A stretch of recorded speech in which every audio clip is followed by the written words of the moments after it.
lógico que é filho meu, pretendo beneficiar o filho meu, sim, pretendo, tá certo? Eu não vou.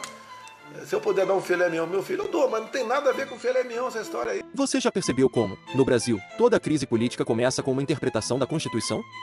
Pois é. Depois da tentativa do PL de salvar Eduardo Bolsonaro usando uma brecha jurídica, algo ainda maior começou a se formar nos bastidores de Brasília. O Congresso Nacional está testando até onde pode ir sem ser barrado pelo Supremo Tribunal Federal. E isso, meu amigo, é o tipo de movimento que muda o rumo do país, silenciosamente, voto a voto, parecer a parecer. Tudo começou quando líderes partidários perceberam que a manobra do PL não era apenas sobre um mandato, mas sobre o poder. Se a Câmara conseguisse provar que tem autoridade para reinterpretar a Constituição por conta própria, abriria caminho para algo inédito desde a redemocratização, o Legislativo se colocando acima do Judiciário em questões de moralidade e cassação de mandatos. Parece técnico, mas não é. É político, e profundamente estratégico. O embate é antigo. Desde 2019, o STF vem tomando decisões que o Congresso considera invasivas, como suspender votações, barrar nomeações e até determinar como o parlamento deve agir em certas comissões. Agora, depois da tentativa de cassação de Eduardo Bolsonaro, o discurso que circula entre deputados é simples: o Supremo pode julgar crimes, mas não pode governar o parlamento. E por trás dessa frase, há uma promessa velada: o Congresso vai reagir. Essa reação começou de forma discreta. A primeira frente é jurídica. Pareceres encomendados a constitucionalistas próximos de partidos do Centrão sugerem que o artigo 55 da Constituição, o mesmo usado para questionar Eduardo Bolsonaro, dá à Câmara autonomia plena para decidir sobre perda de mandato, sem necessidade de intervenção do STF. A segunda frente é política. O PL e outros partidos querem criar uma comissão permanente de interpretação constitucional dentro da própria Câmara. Traduzindo, uma espécie de mini STF legislativo. O objetivo é claro: limitar a influência do Supremo. E se essa ideia vingar, teremos o início de uma guerra institucional silenciosa, mas devastadora. De um lado, ministros do STF defendendo a supremacia judicial, do outro, deputados e senadores reivindicando a autonomia absoluta. No meio disso tudo, o cidadão, que depende de leis claras e instituições estáveis, vê o país caminhar para um impasse que ninguém sabe como termina. Antes de seguir para o próximo bloco, deixa o like e se inscreve, porque no bloco 2 eu vou te mostrar como essa rebelião parlamentar está sendo articulada nos bastidores, e quem são os políticos que querem transformar o Congresso num poder sem freios. Enquanto o público ainda discute se o PL errou ou não ao tentar salvar Eduardo Bolsonaro, dentro do Congresso a conversa é outra, e bem mais perigosa. O assunto agora é como transformar aquela brecha da Constituição em uma ferramenta permanente de poder. Deputados e senadores de diferentes partidos começaram a enxergar na crise um ponto de virada. Se o Supremo pode interferir em tudo, por que o Legislativo não pode criar suas próprias interpretações constitucionais? Essa pergunta vem sendo feita em reuniões fechadas entre líderes do Centrão, advogados parlamentares e consultores da mesa diretora. O nome que mais aparece nesses encontros é o do presidente da Câmara, Hugo Mota, que tenta equilibrar duas pressões opostas. De um lado, o grupo que quer confrontar o STF, de outro, os que temem transformar a casa em palco de guerra institucional. Mas há figuras que não têm medo de confronto. Valdemar Costa Neto, presidente do PL, estaria incentivando discretamente a criação de um núcleo de resistência legislativa, formado por juristas aliados.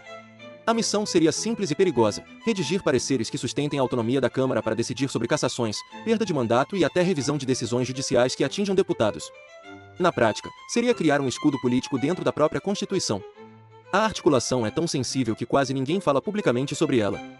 Deputados da base de apoio do governo preferem o silêncio, enquanto setores da oposição enxergam uma oportunidade de ouro: usar o discurso da independência dos poderes como bandeira popular. É o tipo de narrativa que pega bem com o eleitor mais cético, aquele que acha que o Supremo se tornou um poder sem limites. E essa é a jogada: transformar a crítica ao STF em plataforma eleitoral. Deputados que antes evitavam tocar no tema agora fazem discursos inflamados em plenário, pedindo respeito ao parlamento e fim das interferências.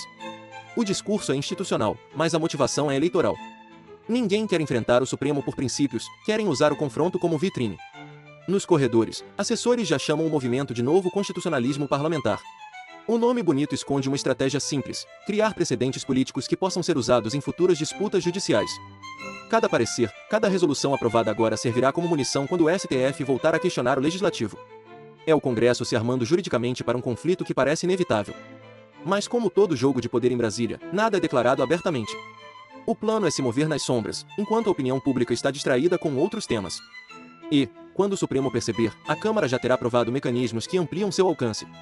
No próximo bloco, eu vou te mostrar como o STF está reagindo a essa movimentação, e o medo real de ver o Congresso virar um poder sem limites. Mas antes, deixa o like e se inscreve, porque o que vem a seguir é o ponto em que a política se transforma em guerra institucional.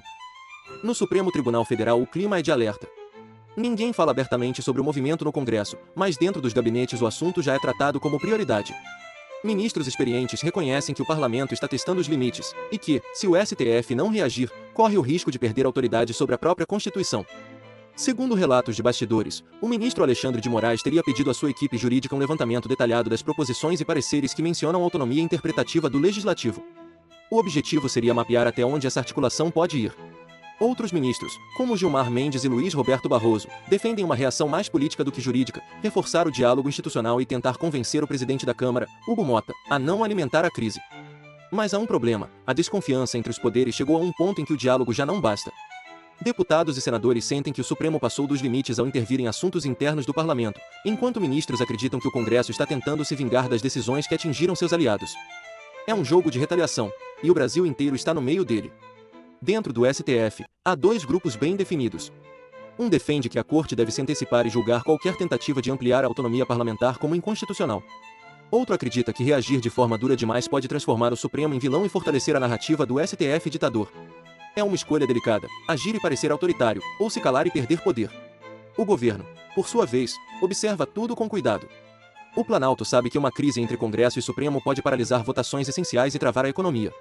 Mas há quem veja vantagem política nisso. Um confronto entre os poderes tende a dividir a oposição e dar ao governo a imagem de mediador institucional. Em Brasília, até o caos é calculado. Enquanto os poderes se medem, a sociedade assiste a mais um capítulo da eterna novela da impunidade. A sensação é de que as instituições deixaram de servir ao cidadão e passaram a se proteger umas às outras.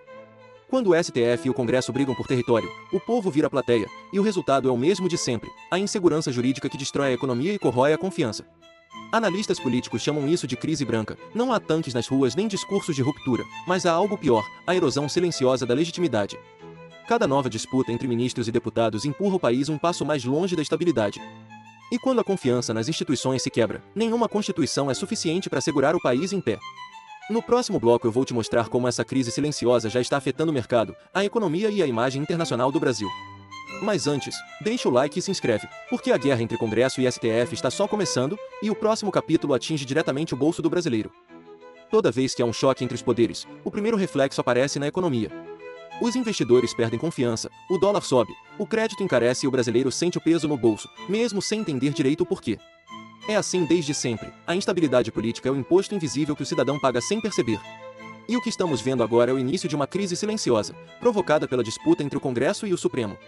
Nas últimas semanas, relatórios de consultorias econômicas já apontam um aumento do risco institucional do Brasil. Analistas alertam que, se o conflito continuar, o país pode perder posição em rankings de confiança e até sofrer rebaixamento em sua nota de crédito internacional. O motivo é simples: nenhum investidor aplica dinheiro num lugar onde as regras do jogo mudam toda semana. E quando a lei vira disputa, o mercado enxerga caos. O efeito prático é rápido. Com o dólar valorizado, o combustível encarece, os alimentos importados sobem e a inflação começa a pressionar de novo. O Banco Central, por precaução, segura a queda dos juros. Resultado: o crédito continua caro, os pequenos negócios sofrem e o consumo desacelera. Tudo isso porque, em Brasília, dois grupos de poder estão brigando para ver quem manda mais. Mas o impacto não é só econômico, é moral. Quando o Congresso e o STF se enfrentam publicamente, a imagem internacional do Brasil despenca. A imprensa estrangeira já começa a tratar o país como uma democracia em atrito permanente. Isso afasta parcerias, contratos e turismo. E, internamente, aumenta o sentimento de impotência. O povo olha para os três poderes e vê três ilhas, cada uma puxando para o próprio lado.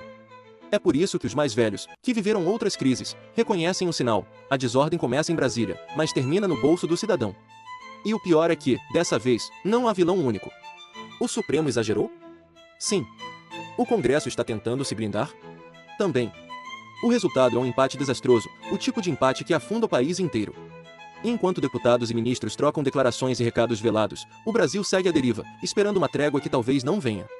A Constituição, que deveria ser o ponto de equilíbrio, virou o campo de batalha. E no meio dessa confusão, quem perde é sempre o mesmo: o trabalhador, o aposentado, o pequeno empresário, gente que não tem assessoria jurídica nem foro privilegiado, mas paga o preço de cada erro político. No próximo e último bloco eu vou te mostrar o que pode acontecer se essa guerra continuar, e o que o cidadão comum pode fazer para não ser o último a saber quando o país mudar de rumo. Mas antes, deixa o like, se inscreve e ativa o sininho. O desfecho dessa história pode ser o mais importante dos últimos anos. O Brasil vive um daqueles momentos em que a história parece andar em círculos. De tempos em tempos, os poderes da República se olham nos olhos e perguntam quem manda de verdade. Desta vez, a pergunta não é simbólica, é literal. O Congresso tenta reescrever a forma como a Constituição é interpretada, e o Supremo reage para defender o próprio terreno. Nenhum lado quer ceder. E quando ninguém recua, a ruptura é questão de tempo. Nos bastidores, assessores de ministros do STF já falam em conflito institucional latente. O termo técnico esconde o medo real, o de ver o parlamento rasgar decisões judiciais sob o argumento de que tem autonomia. E há quem diga que isso pode acontecer logo. Um deputado influente, ouvido por jornalistas em reserva, resumiu o clima: o STF legisla demais, e nós vamos tomar de volta o que é nosso. É esse o ponto em que o país se encontra, cada poder se sentindo vítima e justiceiro ao mesmo tempo. O Legislativo acusa o Supremo de invadir suas prerrogativas, o STF acusa o Congresso de querer se blindar. Enquanto isso, a Constituição, que deveria ser o árbitro neutro, virou o troféu da disputa. E a pergunta que fica é: quem vai dobrar primeiro? Se o Supremo recuar, o Congresso descobrirá que pode ditar as regras. Se o Congresso recuar, o Supremo consolidará um poder sem rival. Em qualquer dos casos, o equilíbrio democrático sai ferido. E no meio desse tabuleiro, o povo assiste sem saber se a próxima decisão política vai afetar sua aposentadoria, seu emprego ou o preço do pão.